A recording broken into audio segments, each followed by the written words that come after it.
ये आकाशवाणी है। प्रस्तुत है कार्यक्रम सुर्खियों में।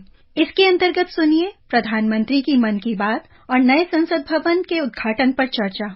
इसमें भाग ले रहे हैं राजनीतिक विश्लेषक शेखर अय्यर और आकाशवाणी संवाददाता अमरीश सक्सेना। आज का जो हमारा कार्यक्रम है इसमें हम बात कर रहे हैं प्रधानमंत्री जी के मन की बात कार्यक्रम की, और जो आज संसद के नए भवन का उद्घाटन प्रधानमंत्री नरेंद्र मोदी जी ने किया है उसके बारे में हम बात करेंगे। और हमारे साथ इन विषयों पर चर्चा के लिए मौजूद हैं शेखर अय्यर जी। शेखर अय्यर जी एक पॉलिटिकल विश्लेषक हैं और हमारे साथ नियमित रूप से कार्यक्रमों में जुड़े रहते हैं। शेखर अय्यर जी, आज का जो कार्यक्रम है, प्रधानमंत्री जी ने आज मन की बात में बहुत सारे मुख्य बिंदुओं का उल्लेख किया है, जिसमें अमृत सरोवर के निर्माण से लेकर कई तरह की बातों का उन्होंने जिक्र किया है। तो आप मन की बात कार्यक्रम में प्रधानमंत्री जी के संबोधन के बारे में और हमारे श्रोताओं को क्या जानकारी देना चाहेंगे? मन की बात में आज प्रधानमंत्री ने 3 बड़े बातें रखी। एक तो जैसे पहले काशी तमिल संगमम था, फिर काशी तेलुगु संगमम हुआ, फिर सौराष्ट्र तमिल संगमम हुआ। अभी जो नया शुरू हुआ है वो है युवा संगमम, जिसका एक भारत श्रेष्ठ भारत की जो एक कैंपेन बना है, एक आंदोलन बना है। उन सिलसिले में कई युवाओं अभी अपने राज्य से दूसरे राज्य जा रहे हैं। अन्य भारतीय कैसे रहते हैं, उनका खान पान कैसा है, उनकी कल्चर क्या है, उनकी लाइफ की अप्रोच कैसी है, ये सारे एक प्रकार से पर्सनल फर्स्ट हैंड एक्सपीरियंस हो रहा है, जिसको आज प्राइम मिनिस्टर ने जिक्र किया। जो 2 युवाओं से बात किया जो इस कार्यक्रम में शामिल हुए थे, एक थे विशाखा जो बिहार से, ससराम से बिहार से लेकर वो गए थे तमिलनाडु, और दूसरे एक व्यक्ति थे गए मार करके जो अरुणाचल से जाके राजस्थान विजिट किए। और इन दोनों का एक्सपीरियंस प्रधानमंत्री ने उनसे पूछा कि कैसा रहा, क्या सीखा आपने, किन लोगों से आपकी बात हुई, कि कई नए दोस्त बन पाए आप। ये सारी चीजों को लेकर एक प्रकार से प्रधानमंत्री बार बार देखा होगा कि मन की बात में ये बात हमेशा उन्होंने एम्फसाइज किया है कि हमें हर व्यक्ति को, हर भारतीय को दूसरे राज्य जाना चाहिए जहां वो कभी गए नहीं है। नॉर्मली हम ट्रैवल करते हैं जॉब के कारण या कोई इमरजेंसी के कारण या ऐसे, लेकिन प्रधानमंत्री चाहते हैं कि हम सब अपने लाइफ में जितने हम जगह जा पाए भारत के, जहां नॉर्मली हम जानते भी नहीं या कभी गए नहीं है, वो पूर्व हो, उत्तर पूर्व हो, दक्षिण हो, पश्चिम हो या उत्तर हो, तो इस प्रकार से अगर जब लोग ट्रैवल करते हैं तो अपने आप उनको एक नॉलेज आ जाता है। जाने से पहले उनको लगता है कि पता नहीं वहाँ के लोग कैसे हैं, उनका मुझे रोटी मिलेगा नहीं, वहाँ चावल मिलेगा नहीं, वहाँ क्या खाते हैं, क्या पीते हैं, ये सारे जो संदेह रहता है कि अपने एक दूसरे के बारे में, ये दूर हो जाता है। फिर हम जान पाते हैं कि हम भारतीय हैं और हमारे खून में दौड़ रहा है, भारतीयता दौड़ रहा है। अलग अलग भाषा बोलते हैं, अलग अलग विचार रखते हैं, लेकिन हम अंत में भारत के वासी हैं, भारत के नागरिक हैं। ये बात आज प्राइम मिनिस्टर ने बहुत अच्छी तरह से इन लोगों से बात करके बातों को सामने ले आए।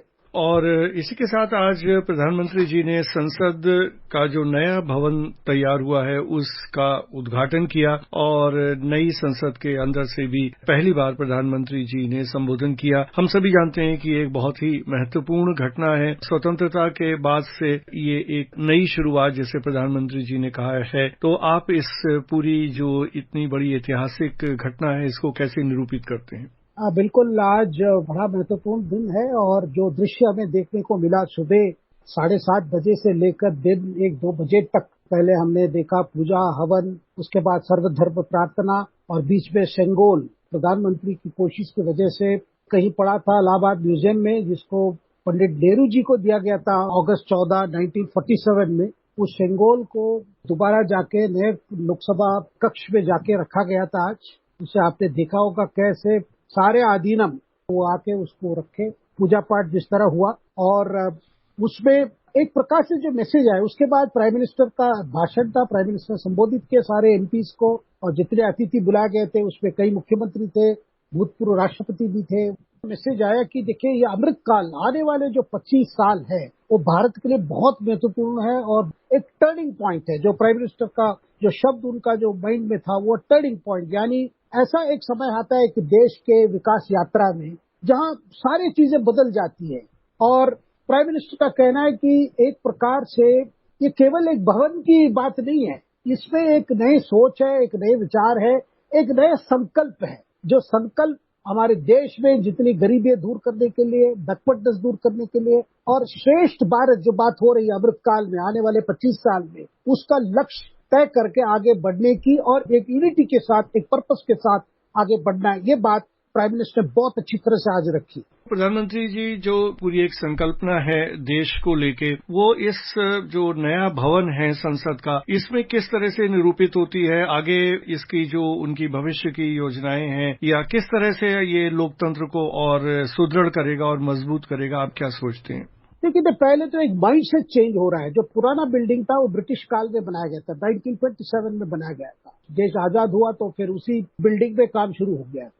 लेकिन ये जो बिल्डिंग है, ये एक नए भारत का एक चिन्ह है, इसका एक पहचान है। इसमें कोई ब्रिटिश काल का कुछ नहीं है। इसमें पूरा भारत के जो डाइवर्सिटी है, वो डाइवर्सिटी इसमें रिफ्लेक्ट हुआ है।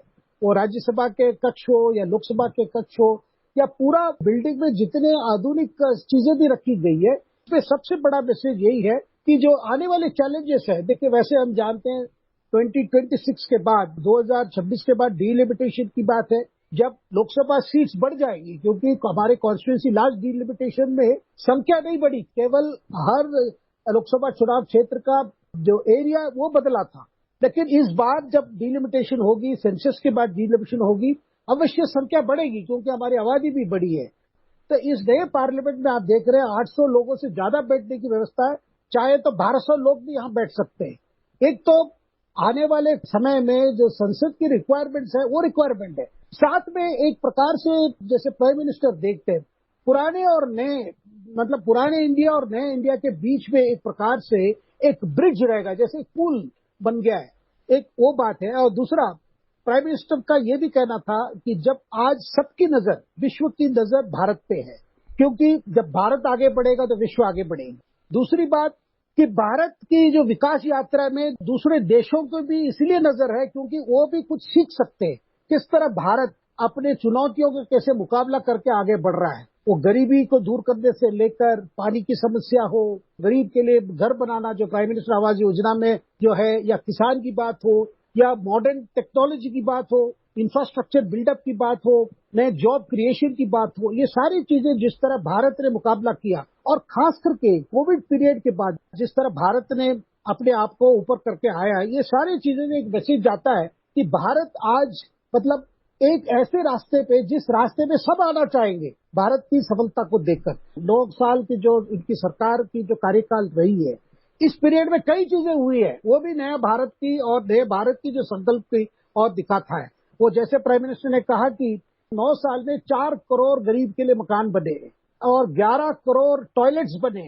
इसी पीरियड में 4 लाख किलोमीटर के आपके रास्ते बने और उसके साथ साथ 50,000 अमृत सरोवर बने और 30,000 पंचायत भवने बने।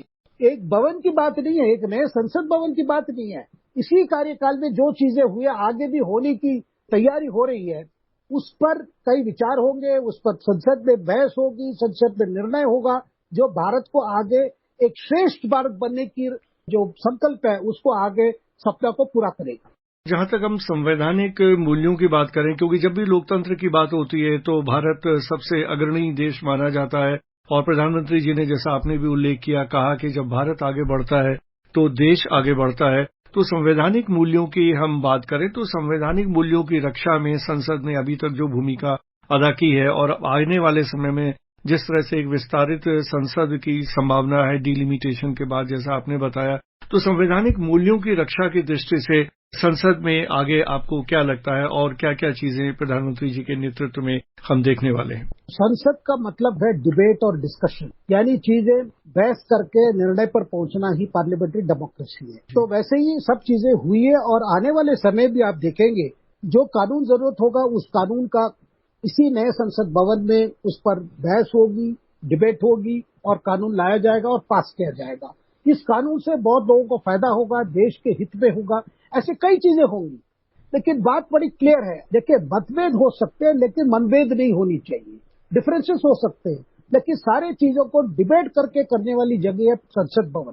तो ये नए संसद भवन को लेकर यही उम्मीद है कि वो रूलिंग पार्टी हो, अपोजिशन पार्टी हो, सब मिलकर अपने बातें रखकर उससे एक कंसेंसस बिल्ड करके कानून पास करे, कुछ बड़े फैसले ले। और क्योंकि देश जो आगे 25 साल में और भी चुनौतियां आएंगे, कुछ परमानेंट ही रहते हैं और नए चुनौती भी आएंगे, आने वाले समय भी नई चुनौतियां आएंगी। अगर उन चुनौतियों का हमें मुकाबला करना है, हमारे लिए एक ही प्लेटफॉर्म है, वो संसद है। ये जो संसद भवन है, इस संसद भवन में आज जिन लोगों ने वहां विजिट किया है, उन्होंने देखा है कि ऐसी सारी फैसिलिटीज है, हर जो मेंबर्स है उनके सुविधा के लिए, उनकी पढ़ाई के लिए, उनकी किस तरह वो अपने काम अच्छी तरह से संसद में कर सके, पार्टिसिपेट कर सकते हैं, डिबेट में ये कर सकते हैं। एक प्रकार से जैसे प्राइम मिनिस्टर के शब्दों में था, 140 करोड़ जो भारतवासी है, उनकी एक प्रकार से प्राण प्रतिष्ठा के कारण से हुआ है। उनकी जो अभिलाष है, उनकी जो सपने हैं, उसको कैसे पूरी हो, वो कैसे फुलफिल हो, वही एकमात्र लक्ष्य है इस नए संसद भवन। प्रधानमंत्री नरेंद्र मोदी जी के नेतृत्व में एक अलग तरह की कार्य संस्कृति हम कहते हैं पनपी है, जो मतलब एक्शन ओरिएंटेड है। और खासतौर से अगर हम देखें कि दिसंबर 2020 में इस नए संसद भवन की आधारशिला उन्होंने रखी थी। लगभग 2 साल में ये काम पूरा हो गया। तो उसमें उन्होंने आज के कार्यक्रम में उन मजदूर हैं जिन्होंने इसके निर्माण में महत्वपूर्ण भूमिका अदा की, उनको भी पुरस्कृत किया है। तो आप क्या कहना चाहेंगे इस कार्य संस्कृति के बारे में कि जो लोग काम करते हैं उनको भी सम्मान देने की बात है, इस बात का भी प्रधानमंत्री जी ध्यान रखते हैं? प्रधानमंत्री जब भी कई बड़े प्रोजेक्ट संपन्न होते हैं, वो हमेशा जाके वहां के लोगों को, जिन लोगों ने उस प्रोजेक्ट में शामिल हुए थे, खास करके जो श्रमजीवी, जो लेबरर्स हैं, उनसे जाके मिलते हैं और उनकी किस तरह ये कठिनाई से ये किए। और संसद भवन के मामले में आप जानते हैं, बीच में ये प्रधानमंत्री खुद बड़े सरप्राइज विजिट किए, जाके वर्कर्स से बात किए, कभी कभी रात को चले गए और लगातार इस जगह को मॉनिटर करते रहे। प्रधानमंत्री की इतनी अटेंशन थी, इसकी वजह से आज आप देख रहे हैं कि 2 साल में वो कंप्लीट हुआ है। इसको हमें एक प्रकार से समझना चाहिए। देखिए, प्रधानमंत्री हर पहलू, हर चीज जो है वो ध्यान देते हैं, छोटे से लेकर बड़े बातों तक। तो आज जिस तरह उनको गौरव किया गया, आपने देखा होगा जब विश्वनाथ कॉरिडोर संपन्न हुआ, तब भी वहां जाके वहां के जितने लेबरर्स थे उनसे मिले, बात किए, उनको पूरे फेलिसिटेट भी किए। जैसे हर प्रोजेक्ट जब होती है, ये जाते हैं, करते हैं। और एक और महत्वपूर्ण बात जो मुझे दिखाई दी कि संसद भवन के उद्घाटन के समय में कि उन्होंने हर धर्म के लोगों को जगह दी, सर्वधर्म प्रार्थना सभा भी हुई, जैसा कि हमारे देश का एक सेकुलर कैरेक्टर है, उस बात का भी प्रधानमंत्री जी ने पूरा ध्यान रखा। आप क्या कहना चाहेंगे? हम भारतवासी हैं, हम हमेशा हर काम में हम भगवान से जोड़कर करते हैं, और ये कोई भी धर्म का हो, वो हमेशा देखिए, आप कोई नए फ्लैट ले रहे हैं, उसमें गृह प्रवेश कर रहे हैं, उसकी भी छोटी मोटी कुछ ना कुछ पूजा करके ही जाते हैं, ये विश्वास के साथ कि ईश्वर हमें शक्ति दे कि नए जगह पे हमारी अच्छी हो, हमारी तरक्की हो। वैसे जब नई संसद भवन बनी है, आपने देखा होगा जब फाउंडेशन स्टोन लगाया था, तब भी उस समय प्रार्थना से शुरू हुआ था, वहां भी तब भी हवन हुआ था। और इस बार भी आप जानते हैं 7:30 बजे जब हवन खत्म हुआ, पूर्ण आहुति के लिए प्राइम मिनिस्टर स्वयं थे उधर। उसके बाद हर धर्म का वहां पे प्रार्थना की गई थी। वो प्रार्थना अलग अलग भाषाओं में थी, अलग अलग शब्द प्रयोग किया गया था, लेकिन उसकी बात एक ही थी कि हमारे देश में इस जगह में पॉजिटिविटी आए और देश आगे बढ़े। ईश्वर हमें सबको ब्लेस करे ताकि हमारी देश एक श्रेष्ठ देश बने। वही बड़ी मैसेज था। आज की जो जितनी पूजा पाठ आपने देखा होगा, 2-3 घंटे से जो लगातार चला, हर धर्म का जुडाइज्म से लेकर इस्लाम तक, पारसी ये से लेकर ईसाई ये प्रेयर तक, हर प्रेयर वहां पे इसका मीनिंग यही था, ईश्वर हमें पूरा ब्लेस करे। धन्यवाद शेखर अय्यर जी, हमारे श्रोताओं को इतनी बहुमूल्य जानकारी देने के लिए। हम सबकी कामना है कि संसद का जो नया भवन है वो लोकतंत्र को आगे आने वाले समय में और सुदृढ़ करेगा और भारत विश्व में अग्रणी होकर पूरी दुनिया को एक दिशा देगा। आपका बहुत बहुत धन्यवाद। धन्यवाद। अभी आप सुन रहे थे प्रधानमंत्री की मन की बात और नए संसद भवन के उद्घाटन पर चर्चा। इसमें भाग ले रहे थे राजनीतिक विश्लेषक शेखर अय्यर और आकाशवाणी संवाददाता अमरीश सक्सेना। ये कार्यक्रम आकाशवाणी के समाचार सेवा प्रभाग द्वारा प्रस्तुत किया गया। इसे आप हमारे mobile app news on AIR और YouTube channel news on AIR official पर भी सुन सकते हैं। इस कार्यक्रम के संबंध में अपनी प्रतिक्रिया आप हमें ईमेल या व्हाट्सएप के माध्यम से भेज सकते हैं। ईमेल का पता है airnsdtalks@gmail.com और व्हाट्सएप नंबर है 9289094044।